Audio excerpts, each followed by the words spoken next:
It's Floaters TV. We got a special guest, special episode.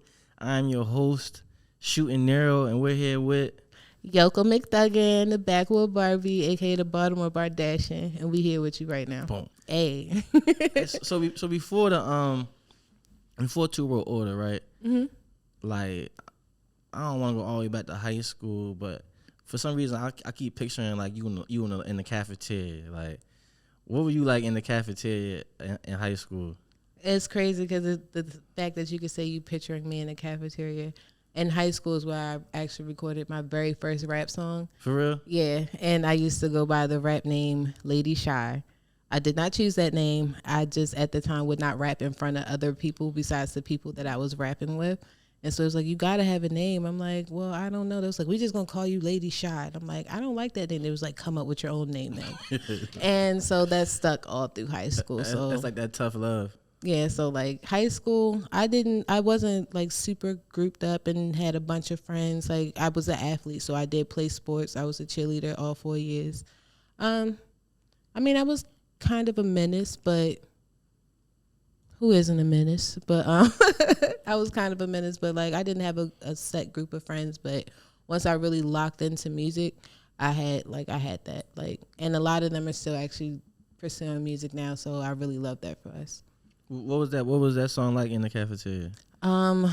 It was so cheesy. It was a song called Satisfied featuring this girl called Shannon and this guy Mike Millie. And it was, when I say it was so corny and so cheesy, it was like, I can keep you satisfied.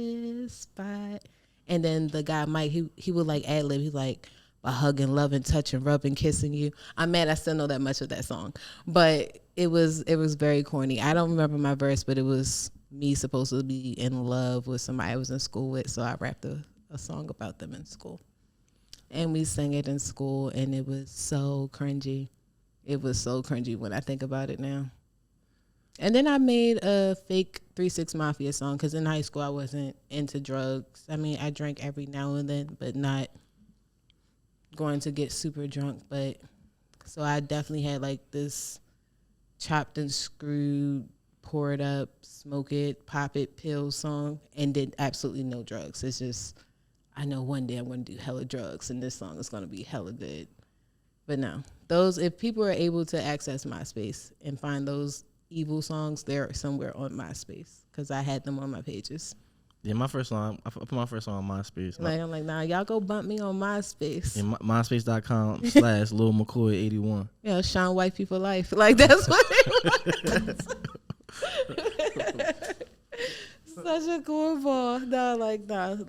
It started for high school, in high school with me, but I've always had this desire to perform. Like, my mom has videos of me and my siblings. We would like, on weekends, like preferably like Saturday or Sunday nights, we would get dressed up and put on shows and we would perform. And so like we would get all our favorite CDs, the TLCs, the Destiny's Childs, Black. We perform all the songs for like hours. And my mom enjoyed it and let us do it. And I know for me, it was something I was excited to do. So when they would be like, go ahead, get your stuff together, put on your show. My sisters, they were like, no. I'm like, nah, we got to do this because I'm the one that's doing full wardrobe changes. I'm like remaking songs so I can perform because my mother will swear by it to this day that I cannot carry a real tune to save my life. My little sister can belt and sing like shatter glass. She can sing, but she will not sing for life, like will not sing at all. So we would be singing all the songs. So by default, we're playing all the TLC and all the versions that don't nobody know because we got to play all the Left Eye songs. So I can get my part in rap. Right. Like, let me do my thing. Like, I'm here now. And then our favorite was Brandy and Monica, The Boy Is Mine. I always had Monica. Yeah, clearly, I'm a goon. Like, my mother always knew, and my sister had Brandy. So you were Lady Shy, right? What? Lady Shy. Lady Shy in high school when you were outside, but in the crib you was the charismatic, outgoing person. I was like the same way for her. Like, yeah, like, cause I'm fun. I'm like, but I wasn't.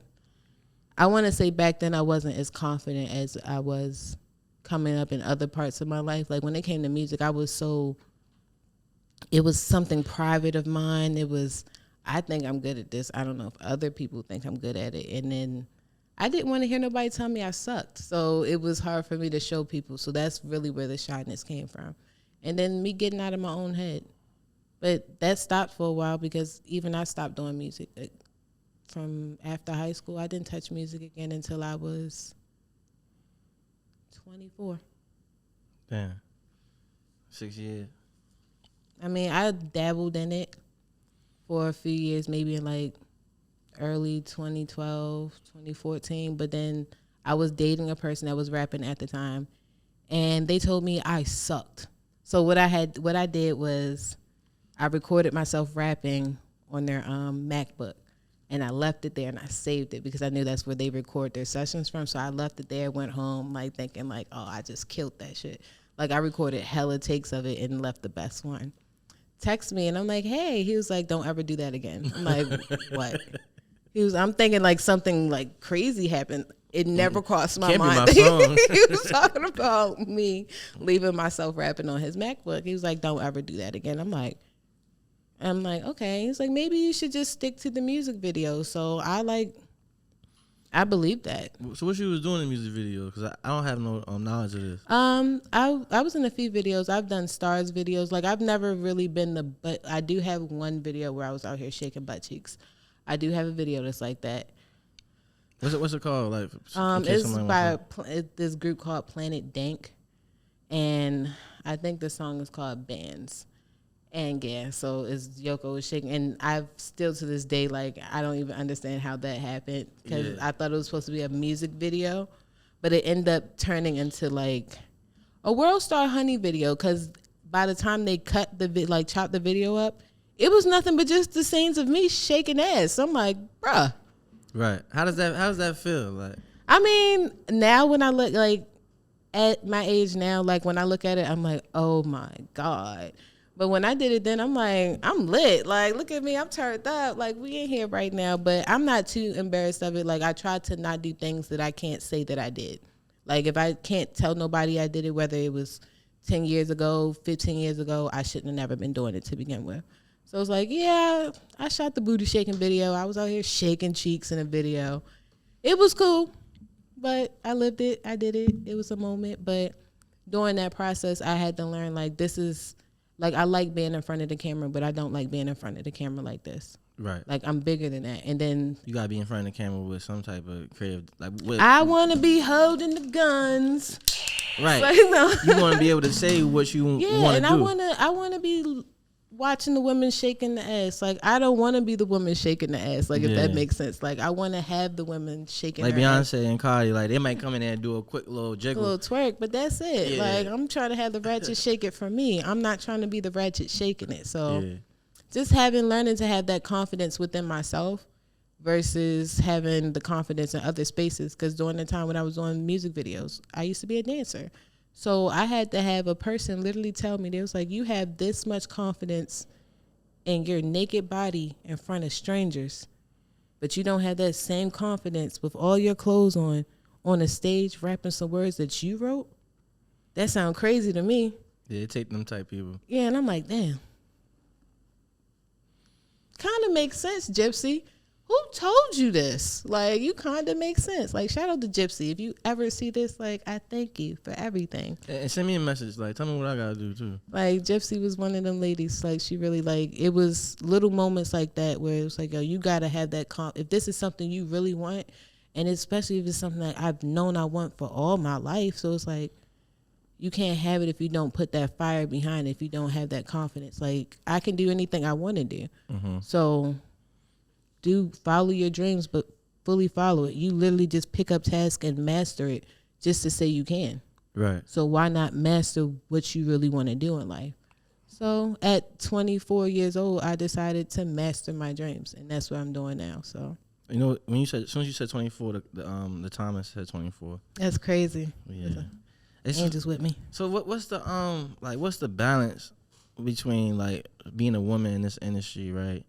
It's like, you can go this way, you can go that way, but I feel like you want to combine both, like I want to combine like a TL whack with I'm not comparing you to her, but like a Tierra Whack with like a. I was about to go extreme and say Suki.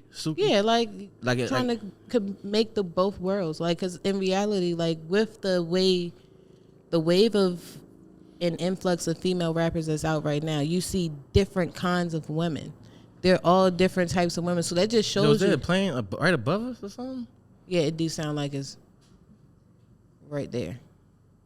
That's fucking crazy. But keep going. All right, so with all the women that are out now doing music, each woman, like, I mean, they do still have some of the generic things that are the same, but each woman is different. They're showing that there's a different type of woman, so to put them in one box is completely unfair. And to say that a woman can't be aware of self and still be a lit bitch is crazy, because there's so many women that are like that. Like, it's so many, like, it's a relatable thing. It's women. You know how many women have to get up and go to work on a Monday morning, but they just went out to endless brunches and mimosas on Sunday, but they get up and go do what they have to do. That doesn't make them any different. They treat women like the guy with a face full of tattoos trying to get a job. It's like, if that's what you look like, that's what you are. Come on, like, dog. No, like I can't have depth and layers. Like, it can't be more to me than what you see.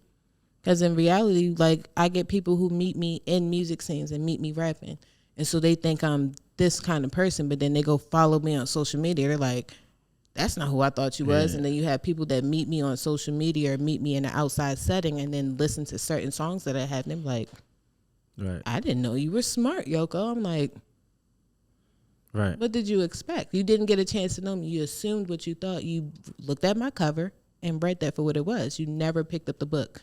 So that's where it is. Like, I'm trying to not really combine both of the worlds, but just show that you literally it's there. Like, it's women who want to rap about being a queen, but also she's built like a hoochie. She can't help what God gave her. Like, you can't help but be what you're like a product of your environment. Like, you can't help those things. You can't help but be human. Right. And I think the world has this jacked up stereotype and pedestal that they hold and put women on, and they hold them accountable to, and it's not fair sometimes because you don't give them space to be human, because normal regular people make mistakes. Why is it when I make a mistake it's so much worse because I'm a woman? Like, no, everybody makes mistakes. We're all human.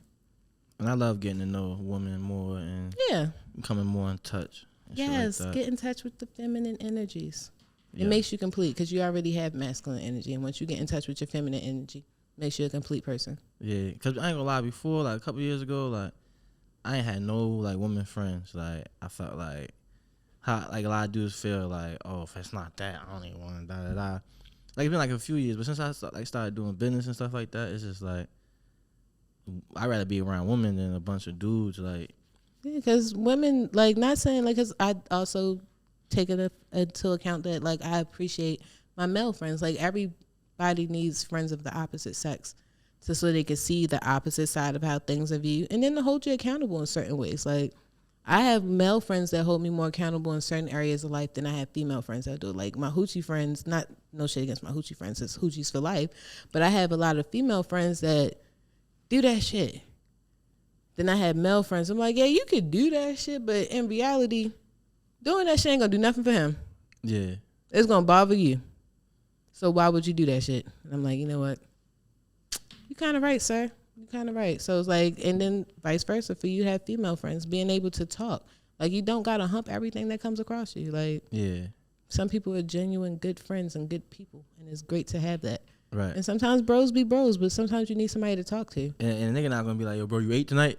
Yeah, no. A woman might be like, bro, hey, I just cooked this. Yo, if you in the area, just stop by and get a plate. Yeah, check on your health, do things like that. Like, and not saying your bros can't do it or won't do it. It's just, it's not in your nature to be that caring and sensitive to your male counterparts, whether you love them or not, or best friends or not. It's just not in y'all to do it. Like, it's very rare that you see dads looking at their sons like, hey, son, you look sad. What's going on? It's just not built in. You gotta really look sad. Yeah, like, you gotta really look sad. But even then, the bro gonna like, oh, man, fuck that girl. It don't got nothing to do with a girl. He just assumed because you look down bad. Like, yeah. All right, so we got to know Yoko on the personal level. On a personal. So we're gonna take a little break, and I'm gonna ask her about the new music coming out. Yes. And we're gonna have some fun, and then we're gonna spit some bars, nigga. Yeah. I got something for you. And you know how Tew World Order come. You know how the floaters come. Yeah, you know how we coming. A whole lot, shit. All right, so in 2020, in the pandemic, you interviewed with Scorsese. Shout out to bro. And man, you said some fire shit in the interview, and I just want to replay it and then see how you feel. Damn, almost 4 years later. Damn, that's crazy when you think about it like that. Yeah, I'm ready. All right. Process. Like, I've learned to enjoy the process. That's what patience has taught me. Enjoy the process, even with everything that's happening. Like, to this day, I still don't have no videos, but I performed. We ain't get that. I want to not setting a bar that I can't achieve, but no, like, cause I was. I don't want to. It's not that I don't want to achieve something. I just, like I said, I've come to. I mean, I didn't learn patience until the previous year that just passed, and that's why everything from this point on, I'm not setting a. Not setting a bar that I can't achieve, but I don't want to. It's not that I don't want to achieve something. I just, like I said, I've come to the point, like, I want to feel. I want to make people feel, and if I made one person feel, that's amazing to me. So in this process, like, everybody who's loving Yoko, they understand me now. So you can never rush her, because whenever you get it from her, it's amazing. Right. So just enjoy it. Just enjoying the process. Like, I've learned to enjoy the process. That's what patience has taught me. Enjoy the process, even with everything that's happening. Like, to this day, I still don't have no videos, but I performed on big ass stages without, like, no visuals. And in the beginning, I felt as though, oh my God, I need a visual. That's fucking me up because I don't have a visual.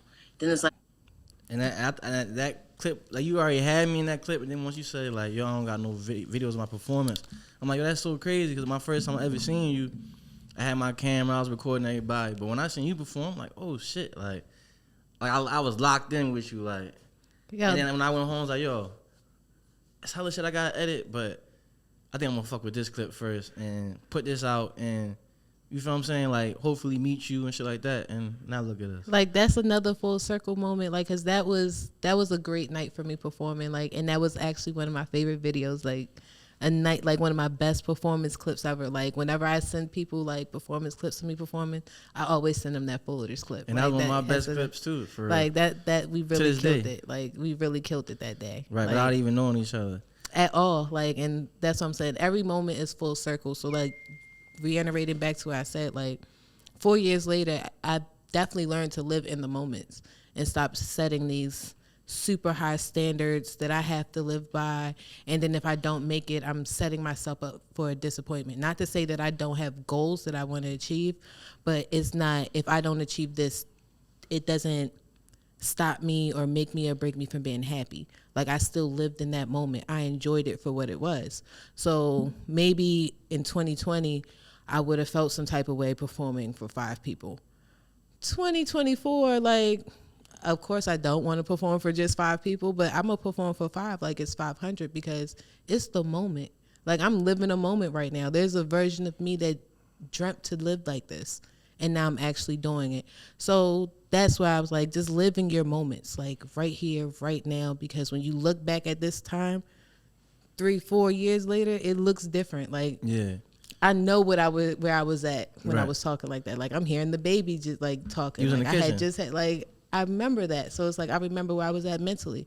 Like, I mean, since then, I've performed on way more stages. I've established myself as, like, different states. Like, that's the whole thing. Like, I've literally spent this 1 year, most of my shows have been out of state. Like, I don't even perform home. And I'm still a girl with 2 visuals now. Like, way more music, 2 visuals. 3 EPs, but no actual project. Like, 3 mixtapes, no actual project. So people are learning to love me in the process, so they're growing with me.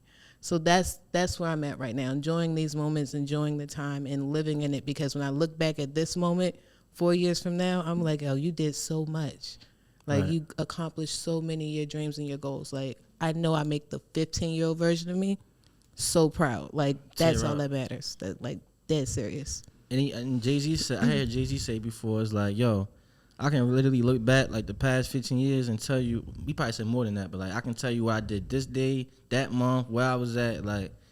And that's how you know you grinding when you can really look back like, oh, October? No, I wasn't October because October I was in Philly. Like, yeah, I really did all of that. So that's why I be thinking, I'm like, nah, I was gone this year. Like, I was traveling. I did a lot of shows out of state. What were those experiences like? Because I know I traveled before, like with the videography, and I liked it a lot. But like after a while, like after the second day, like I don't even want to kind of be around nobody. Like I want to go home. When I get home, I'm just in my room, like just enjoying like the silence of not having the, you be yourself, but it's also political. It's also business to where it's like you can't really just be super loose, especially when it's work related. So how's it been like on a tour, like on the road for you? So with us, well, a lot of the shows that we've been doing out of state, we've been doing them together as Tew World. So that's why I say that also helped us build more of a family unit versus just a bunch of individual artists. Like our first trip to New York, this was my first time performing in New York as well. We performed at SOBs. This was our first group setting, learning how to perform with each other outside of Baltimore. The trip was chaotic as hell, but like not chaotic in like, oh my God, we'll never do it again, but chaotic to the point that people are still like, do you remember that happened that night too? Like it was so much fun. Like we probably stress K out a lot when we go out of town, but like outside of like stressing K out, we get the job done and it's very, very fun. I want to say Harlem was my top favorite travel, like out of state to perform. And then my personal favorite were the Philly ones. Like I enjoyed Philly because for one, we were in different parts of Philly. So we weren't necessarily in the Meek Mills, like the super hood parts, but there was a movie that was out on Netflix. I think it was called like The Concrete Cowboy, where they had that lot where the horses and stuff. We were literally right across the street from that. So I'm like, oh my God, that's where they did the Netflix movie. And then I realized like Baltimore and Philly are distant twins. They're like twins that like got separated at birth because Baltimore really looks like Philly and vice versa. I mean, we have way better cheesesteaks. Like their cheesesteaks are disgusting, but we hit it. Like Philly was a favorite for me. Like shout out the Gaius, like free breakfast for the kids. Like that was awesome. And that was the first time we went to Philly. I recorded or caught myself recording a fake making the band. Like, cause it was like 15, 20 of us rappers in this tiny, like very narrow Airbnb that you couldn't smoke, you barely could drink in, and we were all in there trying to record a mixtape in one day in a bedroom. Hold on, why the rappers can't smoke, can't drink? It's like we make it sound like it's intolerable in there. Like yeah, but the way that like it was okay, we understand like don't smoke, don't drink in the space, we get it, but it was so many little signs everywhere. It was like wood plated signs on doors. It was glass signs as soon as you open up cabinets. Don't smoke. Don't. It even said don't vape. That's where I drew my line at. I'm like, come on now, how you gonna know if I vaped in here? Right. Like that's. And then there was a room that was locked, that was completely connected to everything. I was like, that's the camera room, and I think somebody's in there. Right. Like I was convinced, and nobody has proven otherwise. So there was a person in there making sure that we didn't smoke, drink, or vape in that house that night. Very firm, but no. Philly, New York was great. I did DC twice within the week, and DC was awesome. I did a all-female lineup, Monty D and Friends, and it was headlined by Kilo Letitia and like a plethora of DMV, Baltimore, DC, Maryland, Virginia, female rappers and artists. Like when I say it was amazing, that was amazing. Like DC was a hell of a night for me. Like I really enjoyed that. But so it would be the Harlem trip, the second Philly trip, and then DC, my top 3 favorite performances out of town right now. Any stories from Harlem?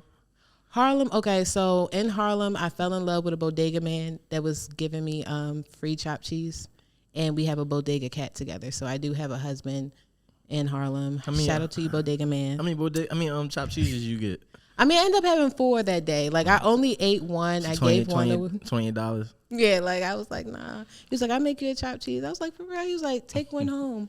I'm like, okay. He was like, did you eat the last one? I'm like, yeah. He was like, here, take another one. I was like, this man is trying to get me fat. He was like, come back. I was like, when we come back to Harlem, I'm going to go holler at the Bodega Man. I mean, he did say I can come back and shoot a video. So if you watch this Bodega Man, I'll be back. Yeah, that'd be fine. Like, nah, Harlem was definitely lit. We went to a few, like, because where the show was at was, like, in the art district of, like Black Harlem. So it was an art show that we just walked in and walked on. It was like love in all the bodegas. It just felt like everything you thought New York could be, like that's what it was. Like Harlem was the best version of our New York trips. Like was it way better than the SOB trip. We was in like Manhattan or something, so I was livid all night because I was going from fake degas because they look like bodegas, but they're fake degas. They don't even have grills, and they have like Boar's Head lunch meat. I'm like, this isn't a real bodega. Oh, yeah. Like this is, and they was like, oh no, we don't sell chopped cheese. So I went in like 12 bodegas trying to find a chopped cheese in Soho or Manhattan, wherever SOB's was, and that pissed me off. Yeah, like badly. Are there any experiences you had on tour that's like y'all get to the city and then it's something that somebody forgot, and like the whole tour is kind of like audible? It's on an audible because of this left thing. We haven't per se have done that yet because we've tried to really stay on part with certain things like that. So we really haven't left anything. I will say when we went to Virginia, like, and Kay did warn us because it's like Commonwealth state. So when we went to Virginia, like everything is closed down. It's very strict. Like we don't normally get the conversations to behave where we go. But when we got to New York, he was like, it's very different here. Not New York. When we got to Virginia, he was like, it's very different here. Y'all behave. Like, do not act like yourselves. Like, I mean, we walked for like 20 minutes to find an ABC store before it closed. Right. And we had to walk forever. Like, there's no liquor store. There's no Johnny G's. Or it was not. It looked like a ghost town. Like it really looked like we was in like an NPC world. Like that's how that part of Virginia we was in. Like I was like, this is scary, and I don't ever want to come back. Yeah, I hate Virginia. Like no, certain parts of Virginia be lit, but the area we was in was scary. Like I knew from Baltimore to there was like maybe like 3.5 hours. Like we wasn't even in close to DC, close to Falls Church, close to none of the great parts of Virginia, the fun parts of Virginia. Yeah. All Virginia is great. Virginia is for lovers, apparently. But no, the part we went was for NPCs, and I never want to go back again. Unless you book me, I'll be back. But not by choice. NPCs? Yeah, like non-people of color? No, they like, you ever looked at like a Sims? Yeah. And nobody was controlling it. It's just doing the basic things and just in motion. Like we saw a few people, but they're just, it looks so unreal. It looked like a simulation. We looked so out of place. I'm like, this isn't real. Like we're not even in a real town. Yeah. Like it just, no, Virginia was kind of scary because it was scary. It was silent. Yeah. Even at 10 o'clock at night, it was silent. We got there at 5. The sun was still out, quiet. Like, it was quiet the whole time. I'm like, never going to a quiet part of town. Inside the venues where they did have stuff going on, it was noisy. But once they shut the doors, like, nobody hung out outside of venues. It was just really neat, organized, and straight to the point. Like, if you're going in there, you go inside. Yeah. If you're waiting, you wait inside. Like, it was no outside. Put the headphones up a little bit.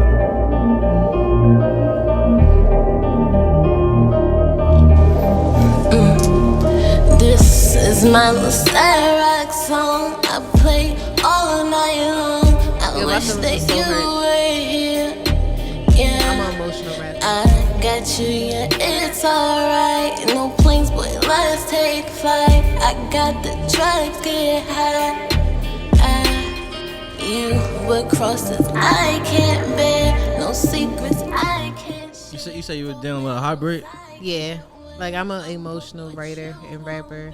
Like, a lot of, like, my best music come from a space of brokenness, a space of being tired, a space of depletion when I'm able to write certain songs.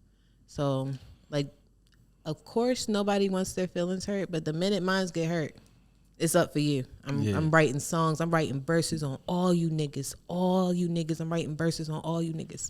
That's me. And one of your most famous lines is, and Chris Cassis had referenced it. You know what line I'm talking about, right? Yeah, die for me, I'm Yoko. What do you mean? Like what do you mean by that? Die for me. Okay, so the die for me, I'm Yoko thing is a narcissistic version of show me that you love me, because I've had people do things for me to show me they love me and still did me dirty. I've had people who didn't do much but were there emotionally and still did me dirty. Like, it's just, at this point, it's not enough that y'all can say or do. Die a little bit. Just die a little bit. Not in reality, but like, are you willing to? But not that I want you to actually do it, but just do as I say and show me you love me. Don't show me any other way outside of doing as I say. So doing as I say for Yoko is die for me, I'm Yoko. So we might be out at a party and I'm drinking Espolon. And you be like, oh my God, I love you, Yoko. And I'm like, die for me, I'm Yoko. And I get the porn, drink. And if they drink, clearly they're dying for Yoko because they did what I asked. You see yourself being a cult leader ever? Or like a leader of a big fan group, like Doja Cat, Beyonce. Word to watch out. All right, so I'm not going to say, but I'm going to say that me and Charles Manson had the same sun, moon, and rising signs, and he was not he was not actually a killer. He was just a cult leader. But instead of using my powers for bad, I'm gonna use them for good. So everybody loves Yoko, and I just want to inspire. Like, so outside of me being like chaotic as hell, like I want to give little girls something that I needed when I was younger. Like, because in reality, every little girl looked up to Marilyn Monroe to some extent. Like, even in our early 20s, every girl had a poster, a pillow, a shot cup. Like, every little girl or young adult woman aspired to look like, be like, imitate, or just live like Marilyn Monroe. But instead of being as infamous as she was for the things that she did or they said that she did, I want to show them that you can have that same infamy, that same star energy, and still come from the slums. So that's why it brings back to the name of my official EP is Butterfly in Park Heights. It's like a play on the rose that grew on the concrete. So with everything that I've been through, I'm still able to look like, be like this Yoko, the version of the Yoko that y'all love. Even though I've been through so many things, because we've read so many Marilyn Monroe memoirs, stories, her diaries. That woman was going through so much, but that didn't show on camera. You still aspired to want to achieve and want to dream. She made you want to do that. And I want to do that despite everything I've went through. I want to inspire. I want to be aspiring. Like, I want to give you that in a black girl version, but I want to speak to every girl, but somebody for us. So if I could do it, you could do it too. That's what it is. And you said a butterfly in Park Heights or from Park Heights? Butterfly on Park Heights. Like, have you ever seen a butterfly on Park Heights? Probably the Jewish side. See, and I'm on Park Heights in Belvedere. I'm right in the slums of the hood of it. So that's where it's at. Like, something beautiful in a space where everybody thought it was corrupt, it was dirty, and it was wrong. You've spotted something beautiful in a space where everything was gray. So that's what a Butterfly in Park Heights is. That's what Yoko is. That's what I want to give you. Like, despite your circumstances, despite your environment, you can be more. Like, you don't have to succumb to that. You can literally go out and follow all of your dreams, because everything that I've ever wanted and everything that I'm going to get in life, I've claimed it, I've manifested it. My delusional to manifestation pipeline. You got to believe it so much that it becomes real for you. And that's why everything works for me, because I full heart from the bottom of my soul believe it. Damn, now I got two questions. Damn, I gotta go with the more substance one. Yeah, let's go. So, like, with the delusion, right? Mm-hmm.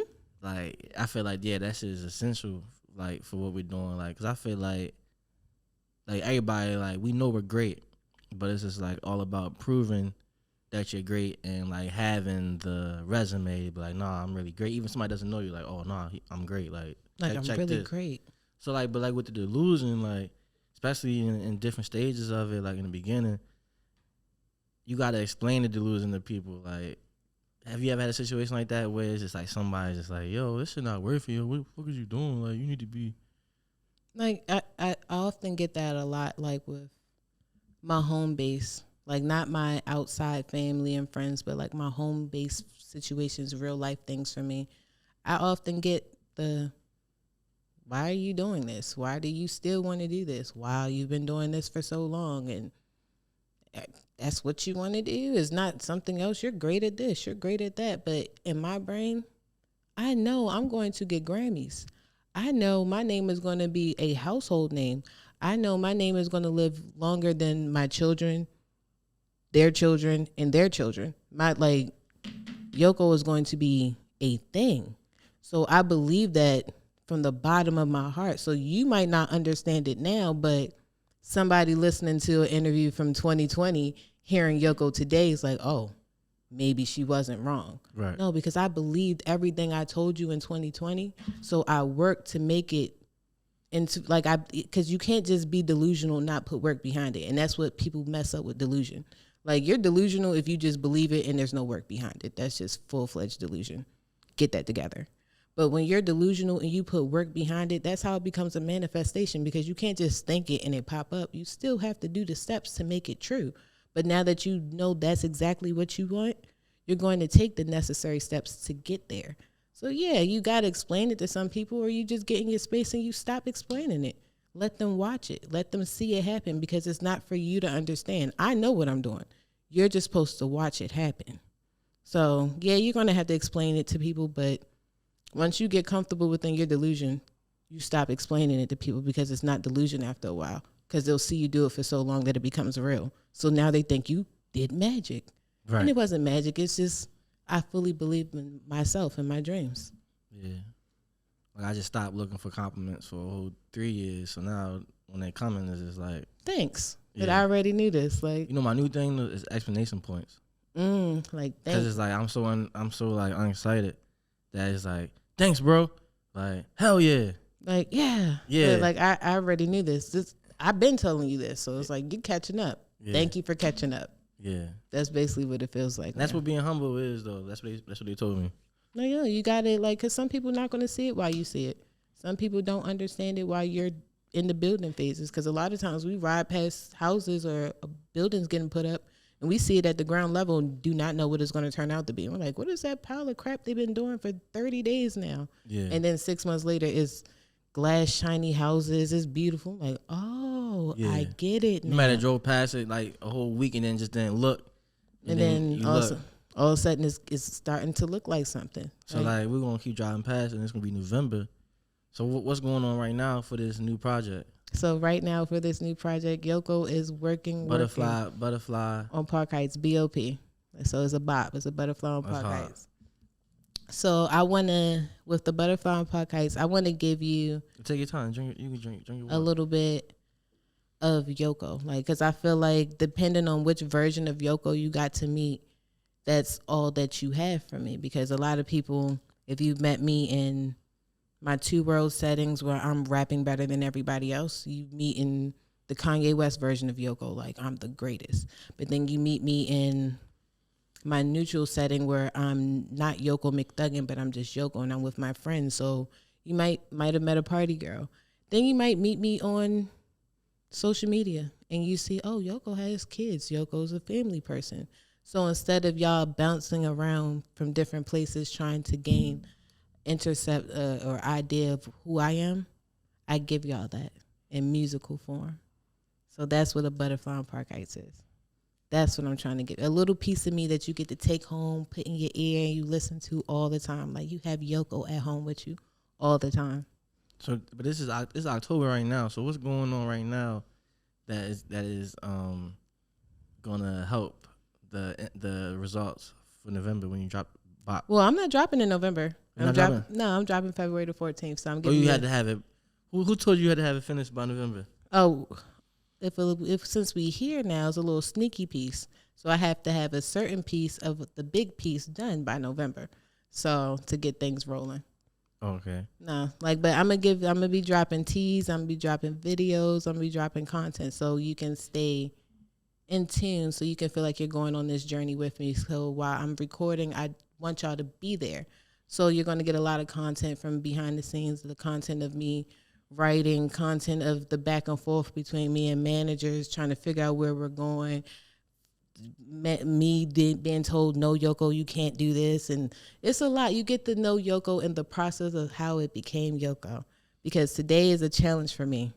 I'm sipping out of this imaginary cup thinking that it's one because Yoko is challenging herself to be a better woman. And y'all here with me while I'm doing it. Yeah. Shout out to y'all. No, that makes a lot of sense though. Like on like a real drop, like a real press run, like a real rollout. That makes a lot of sense. Like, yo, I want to have this done by November so I can, and then boom. Yeah, we about to get real Jada Pinkett with this. We about to talk about this right now. I'm just saying, we about to talk about this until it drops. Like, anytime I get, we're going to talk about it. And I'm going to give you a chance to understand what I have going on and what I'm trying to give you and what y'all going to take. Because I'm giving it to you, you're going to take it. All right? Like with love. So what's one thing you can tell us about Bop right now? Bop? Okay, so. Butterfly on Park Heights. So the thing about Butterfly on Park Heights, you'll definitely get a better understanding of me. You'll get a few surprise features. So if you've been on my journey with me doing my out-of-state shows, you might know who some of the surprise features are. So we'll let you get there when you get there. But if you know where I've been at these last couple months and know who I've been performing with, you have an idea who some of my surprise features are. So we got to... Philly. Yeah, you hit. So we got some Philly Johns on there doing their thing. Then I'm doing it for the girls. So I'm also doing it like, y'all know Yoko, I rap really good. We rap better than everybody. But I'm doing this for the hoochies. This is for the hoochies, the mom hoochies, the lady hoochies, the 9 to 5 hoochies, the 8 to 2 a.m. hoochies, the grandma hoochies, the auntie hoochies, the ghost hoochies, the forever living long hoochies, the west side hoochies, the east side hoochies. Yeah, we doing it for the hoochies. Meet me at the Coochie Closet. We lit tonight. And follow me too. Yeah, like we going to the Coochie Closet tonight. But yeah, so like I wanna have fun. Like I want, on top of y'all getting to know me, I wanna allow y'all to get to know me and then also have fun with me. So it's just a journey. So by the time you're done with a Butterfly on Park Heights, you'll feel connected. You're gonna feel like you just seen the butterfly on Park Heights. Like you're gonna feel it. You're not gonna feel like that butterfly on Park Heights. No, but you're gonna feel like you've seen it. You like, I really saw a butterfly on Park Heights. I lived through these moments. I can relate to this feeling. I know how this. Yeah. I've been here before. Like I know that. I've been in the liquor store on Belvedere in Park Heights. Yeah, that's the spot. And it was jumping in there. Like, make sure y'all get your XXLs from there. They $9.99 and they got all the flavors. What's XXL? The best wine in the world. Yeah. But I'm drinking cold water today. It was offering to braid my hair and shit when I was in there. How much you pay to get your hair braided? I was like 60. No, you can get. I gotta do that shit for 40. Got her number and shit. Yeah, you can bargain a lot in there. Like you can get a lot on Park Heights. You can get it all done, like literally right there on that strip. Like food, hair, stuff, nails. Like all. Well, if you go down a little bit more and holler at Yoko Mcthuggin, you can get your nails. But yeah. You want to plug your nails? Oh yeah, wet dreams and codeine. That's what we do with the nails. But currently, I'm not taking any orders until after February the 14th because I got to give y'all this Butterfly on Park Heights. But you lock in with me like February the 15th, we in there. I need that. We in there. Get your ladies right, fellas. Ask your lady what she like. Come get her right. Ladies, come get it right for your fellas. Like, they don't want to keep seeing them like real jerky claws that y'all be having. Get some beautiful stuff. Look at this. Detachable. Wash your hands. Get it done right. Servicing the ladies. And you can take them off and go to work. Go mom. Do what you need to do. Get things done and then put them back on. Bad bitch immediately after. Convenience. That's what I'm here for. Convenience. Yes. You heard of the baddest. Mm-hmm. The thuggest. The thuggest. That's what he said. The thuggest. The biggest. Yeah. Listen, I'm little, but I'm really the biggest. Real little, but ego on biggest. Ego like 6 feet. That's where we at with it. And Butterfly on Park Heights is coming real soon. Be on the lookout. Real And this was a very special episode of Floaters TV. I am Shooting Arrow, and you are Yoko Mcthuggin, the Backwood Barbie, the Baltimore Bardashian. We here. We floating, baby. We here with it. And where can they follow you at? Yoko Mcthuggin. YokoMcthuggin. McThuggin like McLovin from Superbad. And can you shout out the Floaters? Yeah, shout out the Floaters. How can we not shout out the Floaters? Shout out the Floaters. Shout out Shooting Nero, but always shooting like that. Shout out to my shooter. Like he been there since the Stove God show. We own the night. Have y'all seen them videos, that content? Like holla at him. He get it all done. We here with it. And we Hey, make sure y'all come to the Halloween party. Cause I'm gonna be there. And I'm gonna win. I'm gonna win the contest. Be there. What you gonna wear? I can't tell y'all because they're gonna cheat and try to steal my Yeah, costume. niggas be copying. Niggas don't just, why They gonna niggas, be- why they niggas gonna can't be copy. original? No, because I'm trying to come for that $100. Niggas see you do something, they don't want you doing it, man. Yeah, like y'all gotta come harder because I'm gonna win that $100. I bet. And we out. We out, baby.